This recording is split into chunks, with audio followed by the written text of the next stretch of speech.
just not being inspired by anything, not hearing any music that really just grabbed me for like a long time.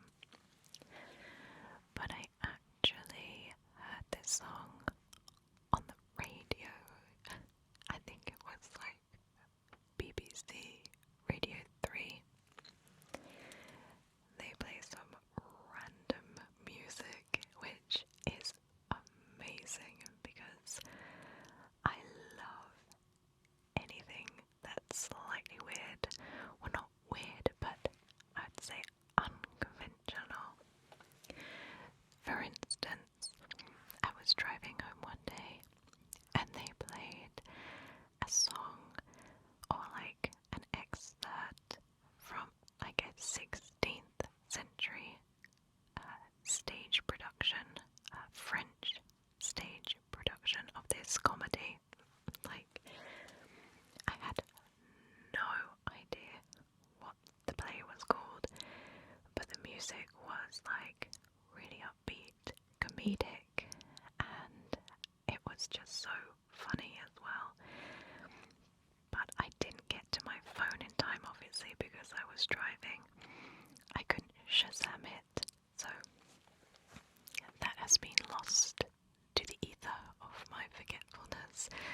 But I really want to know what it was because it was so fun and so weird and kooky. But yeah, luckily this song, I wasn't driving. I was at home and I managed to Shazam it. And obviously I can't play it for you, but I will try to pronounce it as best as I can. I have my phone here. So the track is called Miri, so M-I-R-I-M-R-I-I. And the artist is called Baseku Koyate. Baseku Koyate. And it's this really upbeat, like, I think it's a guitar ensemble, most like instrumental, and it has this really addictive beat that makes you like want to get up and like dance. And it's like really quite quickly paced. Sorry, musicians out there, I don't know the technical lingo. Allegro. No, don't even try, Charlotte. But it's very quick and fast paced, and it has that real like soulful yet fun rhythm and melody to it, and I just couldn't help but like sort of like jig about in my living room to it. And I really love this artist. Like, I'd never heard of them before until the time I Shazam that song, and I've been listening to all of their work, and it's just so great. Like, I would say it's more like you could really easily put it on in a party, like if you have a very nice sophisticated get together with friends and it's just playing in the background, you're having a few drinks and it's all very cozy but lively at the same time. It would be perfect for that. And I just really love it when I'm like washing up. I put it on when I'm washing up because washing up is so dull, right? We don't have a dishwasher. But I put it on washing up and I'm like, yeah. And the dishes are all done. Like, it makes me forget about the mundane chore that I'm doing because it's so fun. So I'll put a link down in the description for this song. Sorry for the keys.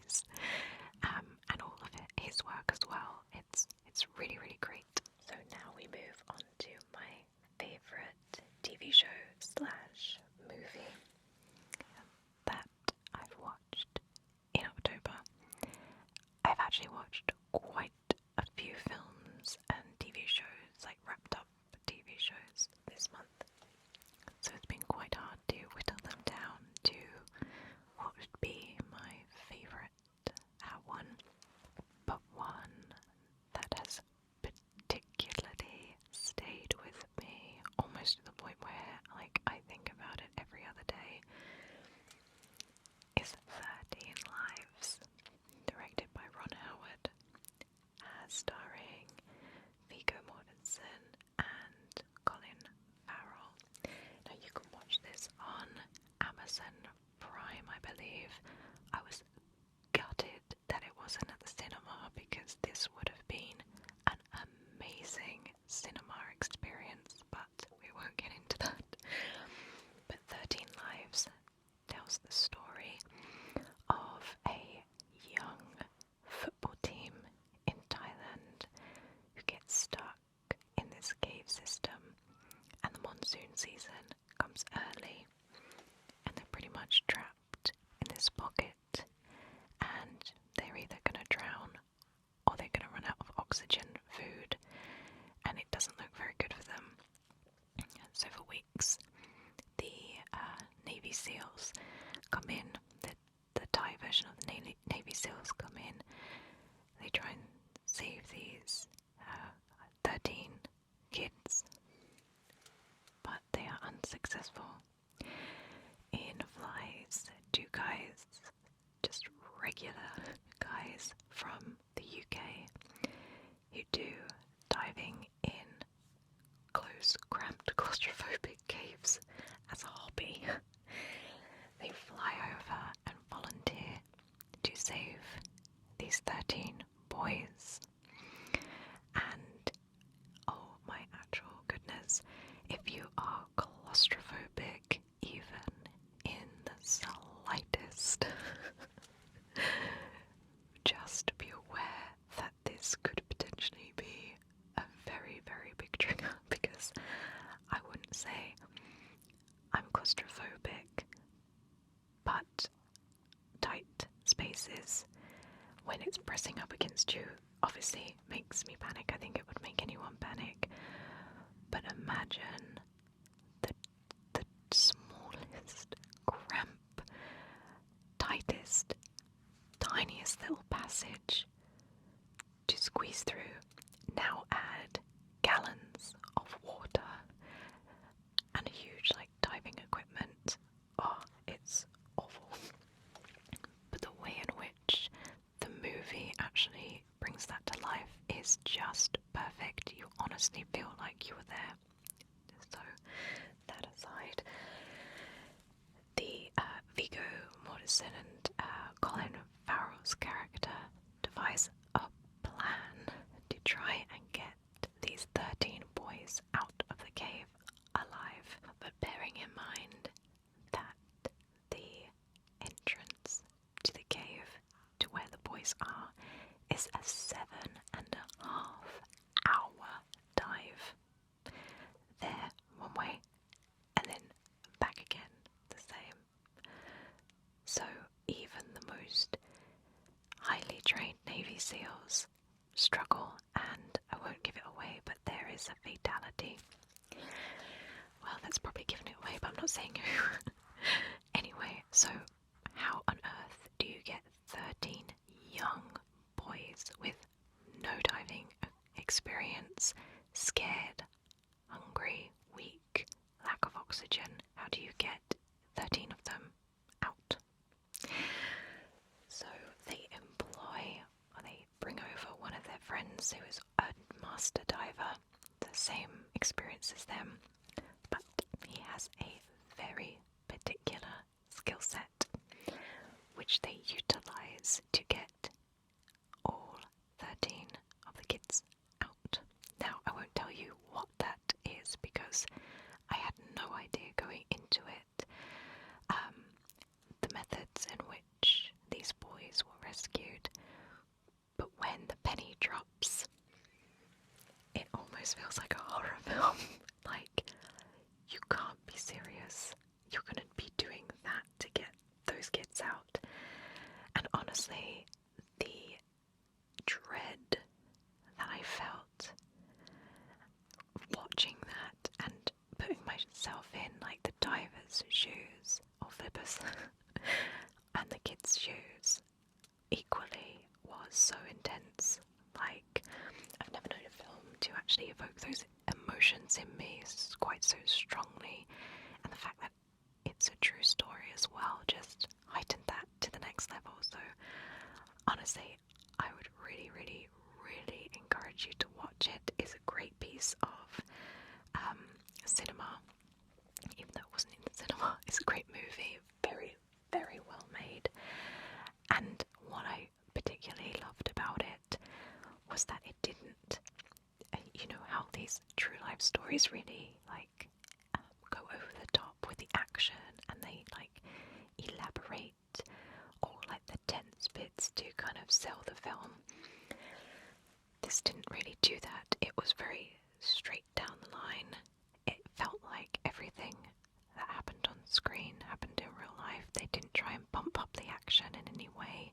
Sure, there were tense moments, but they didn't like go overboard to make it unrealistic. I really appreciated that. So check out 13 Lives. Again, if you're claustrophobic, maybe don't watch it or cover your eyes.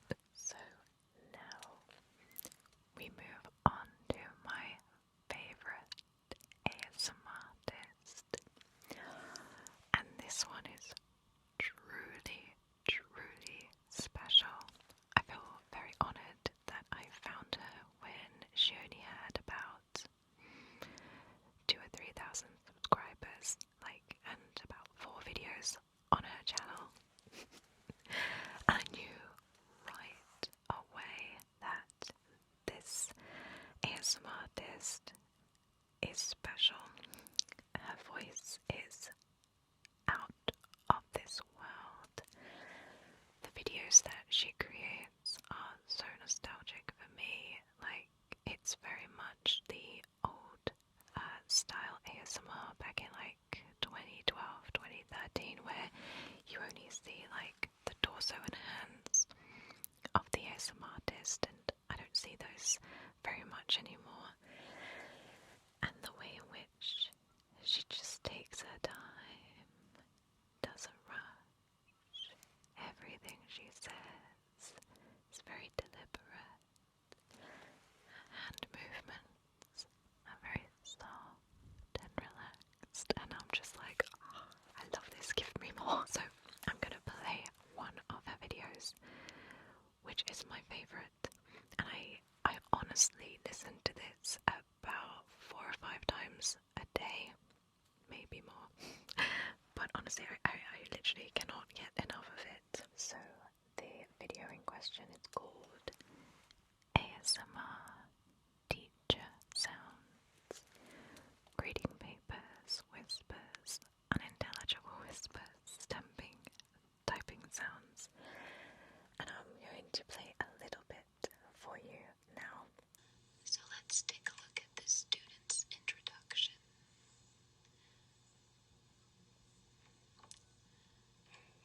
They had a very strong opening.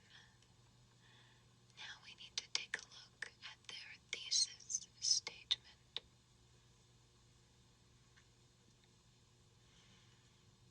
Okay.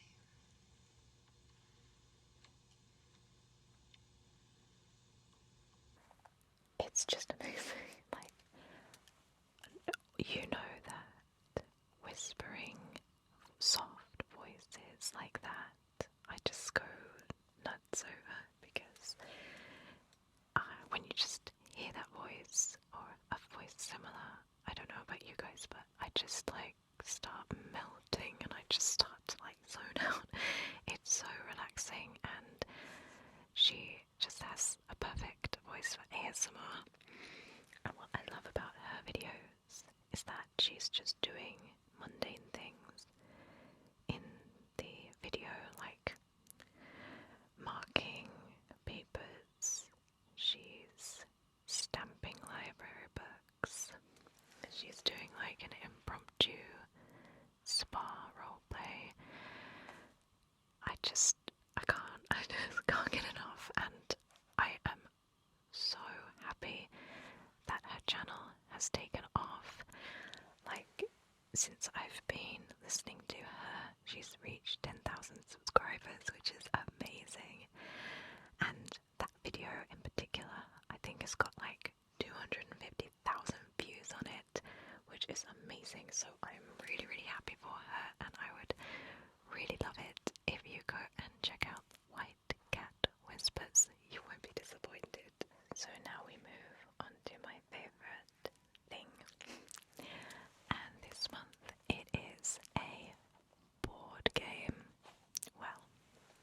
there's no board, but it is a tabletop game. And it's one that a very kind viewer suggested for me and bought for me from my Throne wishlist, and I'm so thankful because it is one of the best games I've played. It is so simple to understand and so fun, very unpredictable as well. And it's called Unspeakable Words. Unspeakable Words, and I think the subtitle is Call of Cthulhu. Call of Cthulhu, Call of Cthulhu. And it's essentially Scrabble, but with higher stakes. So let me explain. You get dealt 7 cards, which look like this. They have funny little characters on them, if you can see that. So you have the letter and the score on each card. And naturally, you try and make words with your cards. So, if I had said for example, zoo, I would get, let's say, 4 points. If Z was 2 and O were 1 each, that would equal 4. So hooray, I have 4 points. However, you have to roll this dice here, which is a 20-sided dice. This little thing here is 20. And you have to make sure that you roll 4 or more. Otherwise, if you don't, you lose a life. These are the little lives, little Cthulhu dudes. You have 5 of these, so you have 5 lives. So you make as many words as you can, replenishing your hands. So say if you put a 3-letter word down, you have to pick up 3 new cards. So each time you roll,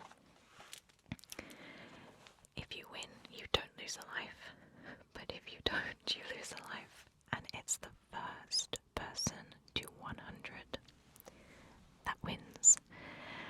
So you could get, like what happened to me the other day, I got to 98, but I was on my last life. And my final word, I was gonna win. I rolled it, but I didn't roll enough, and I lost my last life on 98. Oh, so frustrating. So, I think slow and steady wins the race, but it's a roll of the dice. I guess you've got more chance of winning your life if you do really low score words, for instance like 2 or 3 letters, because then you've got more chances, maybe. So I love this game.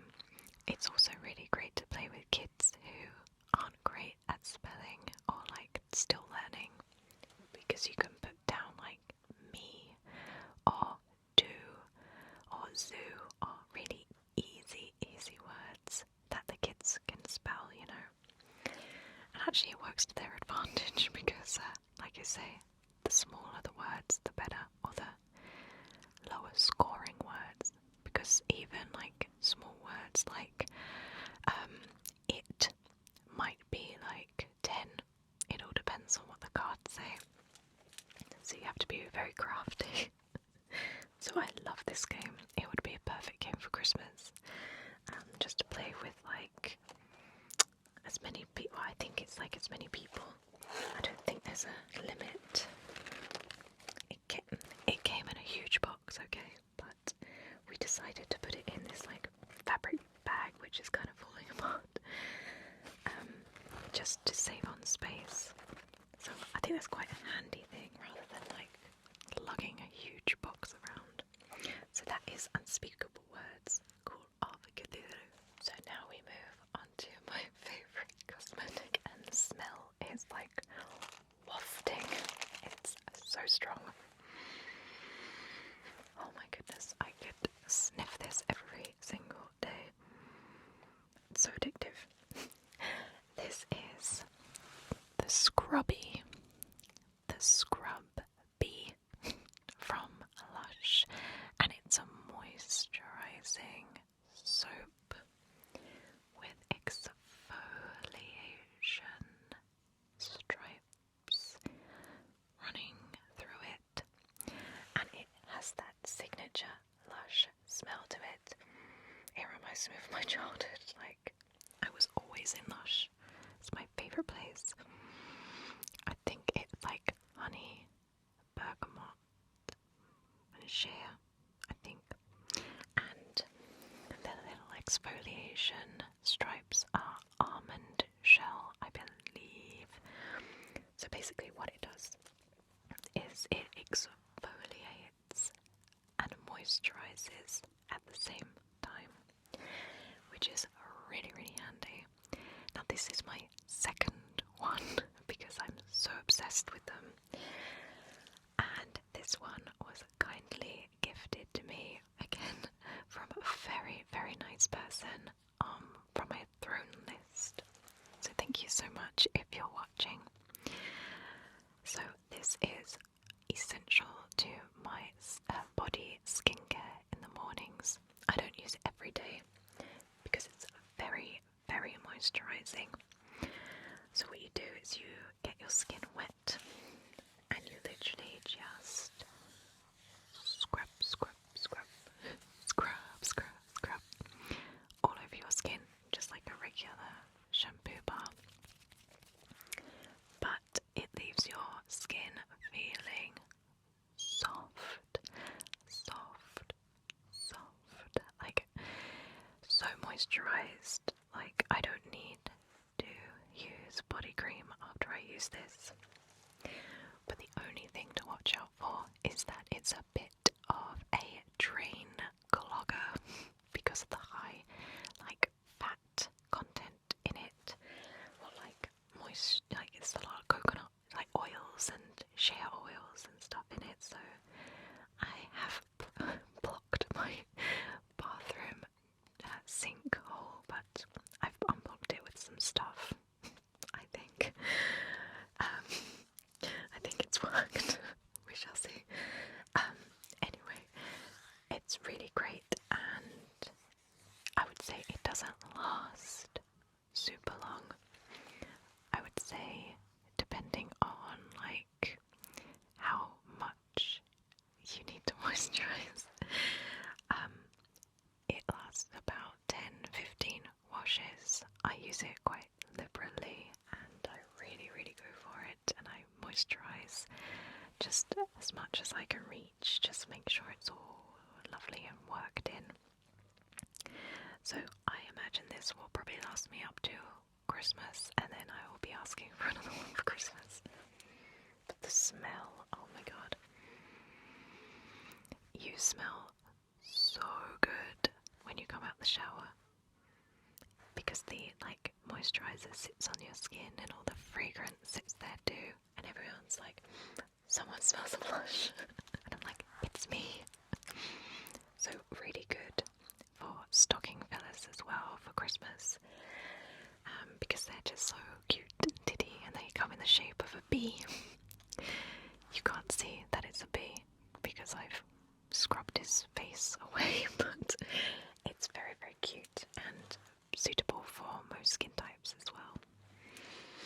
So now we move on to my favourite book, and I actually haven't been reading quite as much as I normally have this month.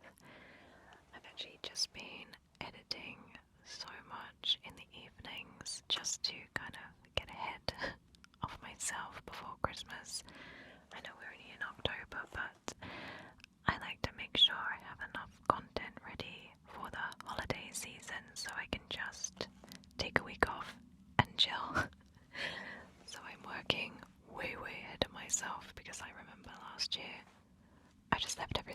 last minute and it was a nightmare. So yeah, I haven't been reading as much, but I actually started this book about a month and a half ago.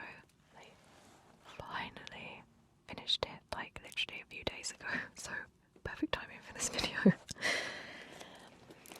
And the book is Station 11. Station 11. And I do believe they made a TV show out of this. I think it's on Amazon. I haven't watched it yet. I wanted to read the book first. And essentially, it's a pandemic book written way before the COVID-19 pandemic, which is, well, it was quite spooky because this was first published in 2014, I believe. And there are a lot of similarities to what we experienced during the pandemic, apart from the fact the whole world, like, literally nearly succumbs to the virus, and basically civilization starts from zero again. It's kind of like Walking Dead in that way, but without the zombies. So this follows a central kind of catalyst of a famous actor's death, and then we pretty much follow the lives of people like associated with him in that moment in time. It's kind of like that whole 6 degrees of separation where, like, you know everybody in the world because someone knows someone knows someone knows someone, and so on and so forth. So it's kind of disjointed storytelling in that way, but I really like that. It kind of reminded me a little bit of Stephen King, how he does that sometimes. So we follow Kirsten, who is a kid when Arthur Leander, the actor, dies, and we follow her as she grows up. Well, not grows up, she's grown up in the, like, post-apocalyptic world. She is with a travelling symphony who basically go from town to town performing Shakespeare. Then we see, like, Arthur's best friend and how he comes to live in an airport like 20 years after the pandemic hit. So it's interesting. At first, I found it quite jarring going back and forth, essentially to unrelated things to our main, like, backdrop of the virus. However, the more I got into it, the more I realised that the virus and the pandemic really played a very minor role in the stories that we were following. Of course, it was an important part, but not what drove our characters and what was their main goals and morals and everything that they kind of stand for. And it was almost like snippets into these pockets of life, just surface level, and the true undercurrent of each of these characters was hidden away, up for interpretation, so to say. And that was very brave, I thought. The writing was excellent, really, really felt like you were there with these characters, and all the characters were really great too. I felt most disconnected, from Kirsten, our main character, but I felt most connected to the character of Miranda, I believe, who is the artist who writes the graphic novel or comic to Station 11, which is what this book is obviously called. Station 11 is a comic book within this book, which plays a pivotal point. Well, I suppose pivotal is the wrong word, but an important part of how some of these characters are connected.